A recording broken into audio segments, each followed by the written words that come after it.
मेरा क्लास 11 का para para भाइ बहिनीहरू, हजुरको चाहिँ इक्जाम आउन लागिसक्यो। त्यसै कारणले चाहिँ मैले अब क्लास 11 को लागि विशेष गरी मेकानिक्सको केही 3-4वटा क्वेसन चाहिँ मैले इम्पोर्टेन्ट आउन सक्ने, जुन मैले नि मेरो पालामा पनि आएको थियो, मैले नि त्यो क्वेसनहरू कसरी गरेको थिएँ त्यसरी चाहिँ हजुरले पनि गर्न सक्नुहुन्छ। यो क्वेसन चाहिँ मैले न्युटन्स ल अफ मोसन पहिलो क्वेसन चाहिँ हामी गर्न जाँदैछौँ। अब ढिला नगरी क्वेसनतिर लागौँ है त। सबभन्दा पहिला चाहिँ के छ भने एउटा जम्बो जेट छ अरे। जम्बो जेट अफ मास कति 5 × 10⁵ kg travelling at the speed of 5000 metre पर सेकेन्डले चाहिँ त्यो मुभ गरिरहेको छ। On the it lands on the एयरपोर्टमा ल्यान्ड गर्छ अरे। It takes 2 minutes to come to rest. Land गर्ने बित्तिकै रेस्टमा त आउँदैन, त्यसले 2 मिनट जति चाहिँ टाइम लाग्छ अरे रेस्टमा आउनको लागि। भनेको फाइनल स्पिड 0 हुने भयो भन्ने कुरा उसले बुझ्नु पऱ्यो। Calculate the average force applied by the ground on the aeroplane. अब ग्राउन्डमा त्यो चाहिँ ठोकिसकेपछि, ल्यान्ड भइसकेपछि के एभरेज फोर्स त एप्लाई गर्छ ग्राउन्डले प्लेनमा, त्यही फोर्स हामीले निकाल्नुपर्ने। अब यसमा चाहिँ न्युटन सेकेन्ड लले के भन्छ भन्दाखेरि एभरेज फोर्स जुन हुन्छ भी एभरेज, यो के हुन्छ भन्दाखेरि change in momentum dp by dt हुने भयो। एभरेज फोर्स कति हुने भयो, याफ एभरेज भनेको जुन एक्सटर्नल फोर्स एभरेज कति हुन्छ, change in momentum upon change in time हुने भयो। अब यही कन्सेप्ट लगाएर हामीले जानु पऱ्यो। अब हामीलाई मोमेन्टमको फर्मुला त हजुरलाई थाहा छ, एमभी थाहा छँदैछ। अब हामीले के गर्नु पऱ्यो भनेपछि सबैभन्दा पहिला के दिएको छ हेरौँ त। मास हेरौँ, मासलाई मैले सर्टकटमा एम लेखेँ, 4 × 10⁵ kg छ है। अनि इनिसियल भेलोसिटी यु कति छ हामीसँग, 5000 मिटर पर सेकेन्ड छ। त्यसपछि गएर उसले टाइम कति लग्यो त रेस्टमा आउनको लागि हामीसँग। ल फाइनल भेलोसिटी लेखौँ पहिला। फाइनल भेलोसिटी 0 भइहाल्यो र टाइम कति लग्यो उसले, 2 मिनट्स लग्यो। 2 मिनट भनेको 2 × 60 गरेर हामीले कति 120 सेकेन्ड चाहिँ उसले रेस्टमा आउनको लागि यति टाइम लग्यो भनेपछि अब हामीले सिम्पल सबै चिज लेखिसक्यौँ।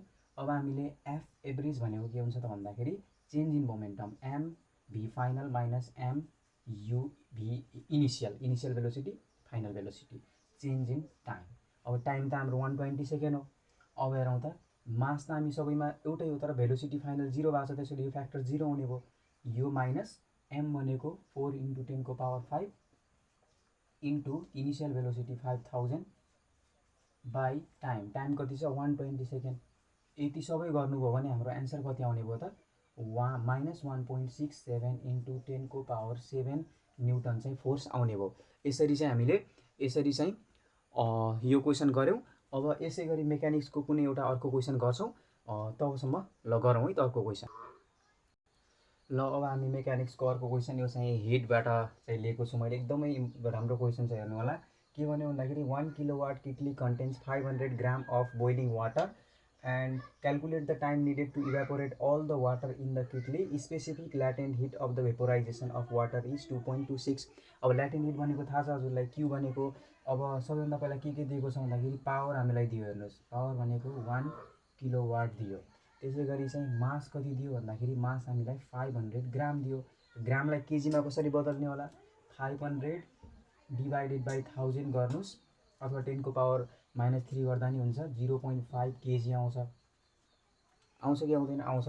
अब हामीले के गर्नु पऱ्यो भन्दाखेरि दिएको कुरा, अनि एल ल्याटेन्ट हिट कति दिएको छ हामीलाई 2.26 × 2.26 नै छ। यो चाहिँ एमजे किलोग्राम पर किलोग्राम यो चाहिँ आयो। अब हामीले के पत्ता लगाउनु छ भन्दाखेरि टाइम निडेड टु, अब हामीलाई कसरी जाने होला त, यो क्वेसनमा कन्फ्युजिङ क्वेसन छ यो। अब हामीले यति आइसकेपछि सबैभन्दा पहिला हामीले चाहिँ के गर्नु पऱ्यो भन्दाखेरि ल्याटेन्ट हिट भनेको Q = ml हो, हजुरलाई थाहा छ।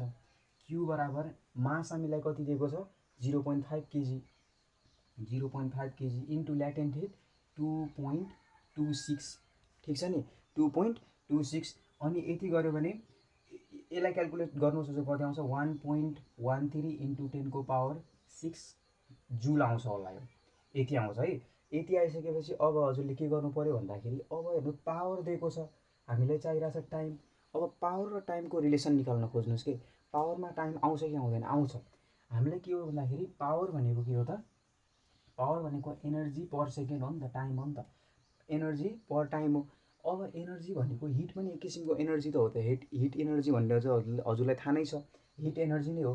तर हामीले एक किसिमको यो हिट निकाल्यौँ।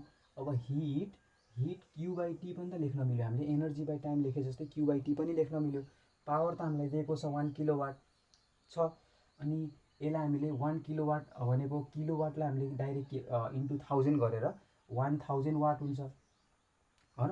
अनि त्यसपछि क्यूको भ्यालु हामीले 1.13 इन्टु 10 को पावर 6 छ बाई टाइम। अब हामीलाई चाहिरहेको के हो, टाइम हो। टाइमलाई यता लिउँ भनेको 1.13 इन्टु 10 को पावर 6 डिभाइडेड बाई 1000 गऱ्यो भने 1130 सेकेन्ड एन्सर आउँछ। यसरी हजुरले यो क्वेसन पनि गर्नुभयो। ल अब यस्तै गरेर चाहिँ हामी अर्को क्वेसनतिर लागौँ। यसरी बुझ्नुभयो होला भन्ने म हजुर पक्का पनि बुझ्दछु। यसरी चाहिँ अब यो क्वेसनमा चाहिँ हजुरले राम्ररी हेर्नु होला, बुझ्नुहुन्छ। अर्को क्वेसनतिर ल अब अर्को क्वेसनतिर लागौँ। स्टेट ल अफ कन्जर्भेसन अफ मोमेन्टम। हजुरलाई थाहा छ मोमेन्टम भनेको अघिल्लो क्वेसनमा पनि आएको थियो, एमबी हुन्छ है। अब हामीले के हो, स्टेट ल अफ कन्जर्भेसन अफ मोमेन्टम भनेको के भन्दाखेरि हजुरले पहिला सुरु बुझौँ, यो यसको ट्याक्क न्युमेरिकल्ली बुझौँ, त्यसपछि यसको चाहिँ स्टेट कसरी गर्ने म भनिदिन्छु। सबभन्दा पहिला मोमेन्टम भनेको के हुन्छ भन्दाखेरि हामीले सिम्पल कन्जर्भेसन अफ मोमेन्टम भनेको के भन्दाखेरि if net external force, momentum भनेको के हाम्रो नेट एक्सटर्नल फोर्स हामीले एभरेज फोर्स कसरी लेख्छौँ भन्दाखेरि डिपी बाई डिटी लेख्छौँ है त। यदि कन्जर्भेसन अफ मोमेन्टम भनेको त एमबी हो, p is equals to mv हो। यदि नेट एक्सटर्नल फोर्स कुनै पनि सिस्टममा छ, एउटा आइसोलेटेड सिस्टम छ, त्यसमा नेट एक्सटर्नल फोर्स 0 छ मानौँ, यो भनेको डिपी बाई डिटी यस्तो हुन्छ। यस्तो कन्डिसन छ भने नेट एक्सटर्नल फोर्स 0 छ भने जुन मोमेन्टम यसमा लाग्छ त्यो चाहिँ कन्जर्भ हुन्छ। कसरी लेख्ने त, त्यसैले हामीलाई थाहा छ मोमेन्टम भनेको के हुन्छ त एमबी हुन्छ। यस्तो अवस्थामा m1 v1 is equals to m2 v2 हुन्छ भनेर चाहिँ हजुरले लेख्नु पऱ्यो। अब स्टेट कसरी गर्ने, इफ नेट एक्सटर्नल फोर्स अथवा net average force on the isolated system और on the system is 0 then the net momentum of the system remains conserve भनेर चाहिँ हजुरले लेख्नु पऱ्यो। यसरी चाहिँ लेख्नुभयो भने हजुरको चाहिँ के हुन्छ भन्दाखेरि राम्रो चाहिँ मार्क्स आउँछ। यसरी चाहिँ हजुरको के हुन्छ भन्दाखेरि सबै क्वेसन चाहिँ सही हुन्छ र मिस्टेक नै हुँदैन। यसै गरी अर्को क्वेसनतिर लागौँ।